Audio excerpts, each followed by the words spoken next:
வணக்கம். இது நியூஸ் போஸ்டின் காலை நேர பிரதான செய்திகள். காலை நேர பிரதான செய்திகளுடன் இணைந்து கொண்டிருப்பவர் கோபிகா கமலநாதன். இன்றைய நாள் அனைவருக்கும் இனிய நாளாக அமைய வேண்டும் என வாழ்த்துக்களை தெரிவித்துக் கொண்டு எமது விரிவான செய்திகளுக்கு செல்ல முன்னர் முதலில் தலைப்புச் செய்திகள்.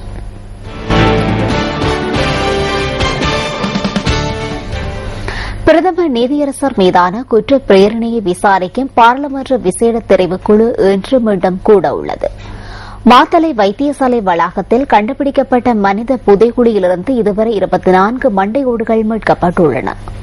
அம்பாறை வடினாகல பிரதேசத்தில் மீண்டும் சிறு அளவிலான நில அதிர்வுகள் உணரப்பட்டுள்ளன. பல்கலைக்கழக விரிவுரையாளர்களின் சேவையை விசேட சேவையாக பிரகடனப்படுத்தும் பரிந்துரைகளை முன்வைப்பதற்கான குழு அடுத்த வாரம் நியமனம்.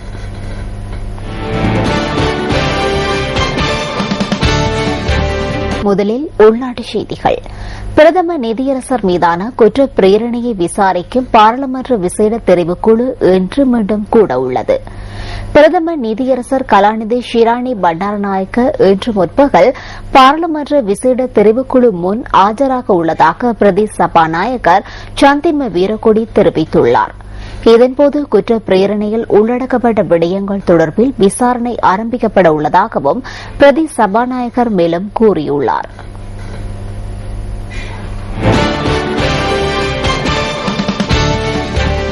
அம்பாறை வடினாகல பிரதேசத்தில் மீண்டும் சிறு அளவிலான நில அதிர்வுகள் உணரப்பட்டுள்ளன. நேற்று மாலை 6:45க்கும் இரவு 7 மணிக்கும் மற்றும் 7:25 மணிக்கும் 3 நில அதிர்வுகள் உணரப்பட்டுள்ளதாக பிரதேசவாசிகள் குறிப்பிடுகின்றனர். நில அதிர்வுகள் உணரப்பட்ட சந்தர்ப்பத்தில் வீடுகள் அதிர்ந்துள்ளதுடன் சத்தம் ஒன்றும் கேட்டதாக பிரதேசவாசிகள் சுட்டிக்காட்டுகின்றனர். அம்பாறை வடினாகல பிரதேசத்தில் அவ்வப்போது சிறிய அளவிலான நில அதிர்வுகள் சிறிது காலமாக உணரப்பட்டு வருகின்றமை குறிப்பிடத்தக்கது. இதேவேளை இந்த நில அதிர்வுகள் தமது நில அதிர்வு நிலையங்களில் பதிவாகவில்லை என புவி சரிதவியல் அளவை மற்றும் சுரங்க பணியகம் தெரிவித்துள்ளது. எவ்வாறாயினும் குறித்த பிரதேசங்களில் உணரப்பட்ட நில அதிர்வுகள் குறித்து தகவல்களை பெற்றுக் கொள்ளும் பொருட்டு அம்பாறை பகுதியில் இன்றைய தினம் 3 நடமாடும் நில அதிர்வு கண்காணிப்பு நிலையங்களை அமைக்க உள்ளதாக பணியகம் சுட்டிக்காட்டுகின்றது.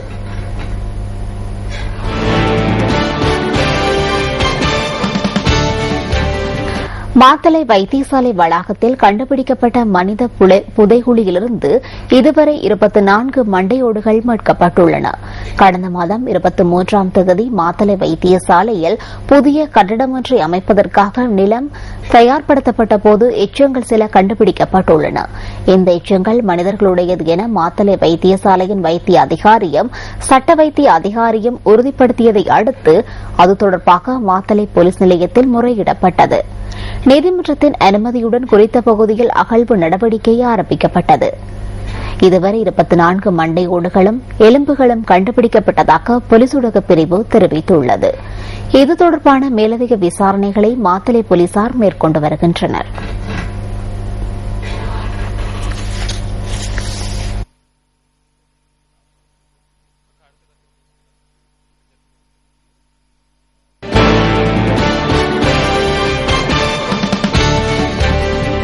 பல்கலைக்கழக விரிவுரையாளர்களின் சேவையை விசேட சேவையாக பிரகடனப்படுத்துவதற்கான பரிந்துரைகளை முன்வைப்பதற்கான குழு அடுத்த வாரம் நியமிக்கப்பட உள்ளதாக உயர்கல்வி அமைச்சு தெரிவிக்கின்றது. பல்கலைக்கழக விரிவுரையாளர்கள் சம்மேளனத்தின் பிரதிநிதிகளுடனான நேற்றைய கலந்துரையாடலின் போது இந்த தீர்மானம் மேற்கொள்ளப்பட்டதாக அமைச்சின் செயலாளர் கலாநிதி சுனில் ஜெயந்தனவரத்ன கூறுகின்றார். இதேவேளை இந்த கலந்துரையாடலின் போது குறித்த குழுவில் இணைத்துக் கொள்ளப்படுவதற்காக 2 பிரதிநிதிகளின் பெயர்களை அமைச்சிடம் வழங்கியதாக பல்கலைக்கழக விரிவுரையாளர்கள் சம்மேளனத்தின் செயலாளர் கலாநிதி டெரன்ஸ் மதுஜித் குறிப்பிட்டார். விரைவில் இந்த குழு தனது செயற்பாடுகளை ஆரம்பிக்கும் என அமைச்சின் செயலாளர் இதன்போது வாக்குறுதி அளித்ததாக அவர் கூறினார். நேற்றைய கலந்துரையாடலில் பல்கலைக்கழக துறையில் ஏற்பட்டுள்ள பிரச்சினைகள் தொடர்பில் விரிவான கலந்துரையாடல் மேற்கொள்ளப்பட்டுள்ளது. அத்துடன் சுற்றுநிருப்பத்தில் மேற்கொள்ளப்பட வேண்டிய திருத்தம் தொடர்பிலும் உயர்கல்வி அமைச்சின் செயலாளர் இதன்போது தெளிவூட்டியதாக பல்கலைக்கழக விரிவுரையாளர்கள் சம்மேளனம் தெரிவிக்கின்றது. இதேவேளை பல்கலைக்கழக விரிவுரையாளர்களின் பணி பகிஷ்கரிப்பு முடிவுக்கு கொண்டுவரப்பட்ட சந்தர்ப்பத்தில் ஏற்படுத்திக் கொள்ளப்பட்ட இணக்கப்பாடுகள் தொடர்பிலும் இரு தரப்பினருக்கும் இடையே ஏற்பட்டுள்ள பிரச்சினை தொடர்பிலும் இதன்போது சுட்டிக்காட்டப்பட்டுள்ளதாக கலாநிதி டெரன்ஸ் மதுஜித் மேலும் குறிப்பிட்டார்.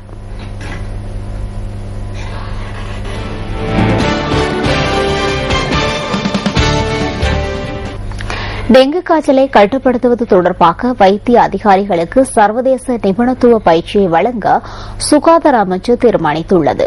உலக சுகாதார ஸ்தாபனத்தின் டெங்கு காய்ச்சல் ஒழிப்புக்கான தொடர்பாடல் நிலையத்தின் பணிப்பாளரான பேராசிரியர் சிறிபென் கல்யாணரூப் இந்த பயிற்சிகளை வைத்திய அதிகாரிகளுக்கு வழங்க உள்ளதாக அமைச்சு தெரிவித்துள்ளது.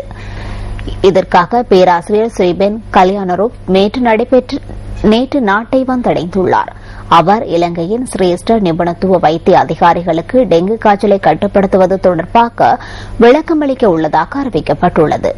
டெங்கு மரணங்களை கட்டுப்படுத்துவதனை நோக்காக கொண்டு வைத்திய அதிகாரிகளுக்கு இந்த விசேட தெளிவூட்டும் வேலை திட்டம் ஆரம்பிக்கப்பட்டுள்ளதாக சுகாதார அமைச்சு தெரிவிக்கின்றது.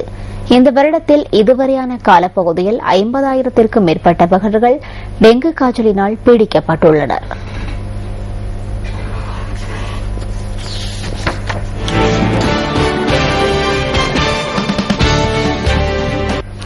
நுகேகொட மற்றும் அதனை அண்மித்த சில பிரதேசங்களில் இன்று காலை 8 மணியிலிருந்து மாலை 5 மணி வரை 9 மணித்தியால நீர்வெட்டு அமல்படுத்தப்பட உள்ளதாக தேசிய நீர்வளங்கள் வடிகாலமைப்பு சபை தெரிவித்துள்ளது. நுகேகொடை சந்தியிலிருந்து விஜய ராம சந்தி வரையான ஹைலெவல் வீதி, பிட்டகோட்டை, மிரிகான, உடகஸ்முல்ல, பாகொடை, நாவலம் மற்றும் பெதகான ஆகிய பகுதிகளிலேயே நீர்வெட்டு அமல்படுத்தப்பட உள்ளது. எவ்வாறாயினும் அந்த பிரதேசங்களின் தாழ்நில பகுதிகளுக்கு குறைந்த அழுத்தத்துடன் நீர் விநியோகிக்கப்படும் எனவும் தேசிய நீர்வளங்கள் வடிகாலமைப்பு சபை தெரிவித்துள்ளது.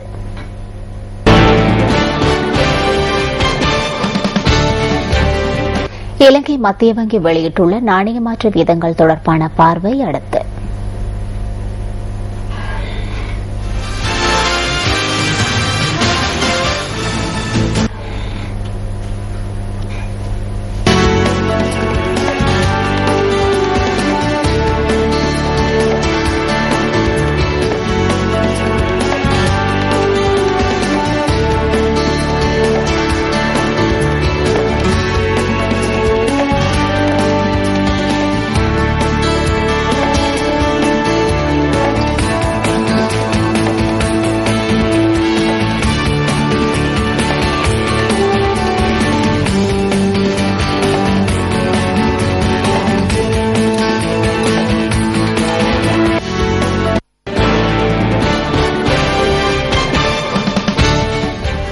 இந்தியாவின் கிழக்கு பகுதியில் உள்ள புவனேஸ்வர் நகரத்தில் 2012ஆம் ஆண்டுக்கான கலை கலாச்சாரங்களை பிரதிபலிக்கும் நிகழ்வு ஒன்று நேற்று இடம்பெற்றது.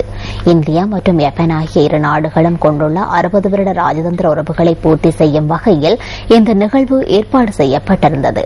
இதன்போது ஜப்பான் மற்றும் ஒடிசா ஆகிய மாநிலங்களைச் சேர்ந்த கலைஞர்கள் இதில் பங்கேற்றிருந்தனர். இதன்போது இடம்பெற்ற நடன நிகழ்வு ஒன்று இன்றைய என்டர்டெயின்மெண்ட் ஃபெஸ்டில் காத்திருக்கின்றது.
இயற்கையின் எழில் நிறைந்த அழகிய பகுதிகளுக்கு உங்களை அழைத்துச் செல்லும் டிஸ்கவர் ஸ்ரீலங்கா தொகுப்பு அடுத்து.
காணொளியுடன் விரிவான நமது செய்திகளை அறிந்து கொள்வதற்காக www.newsfirst.lk என்ற இணையதளத்திற்குள் பிரவேசியுங்கள்.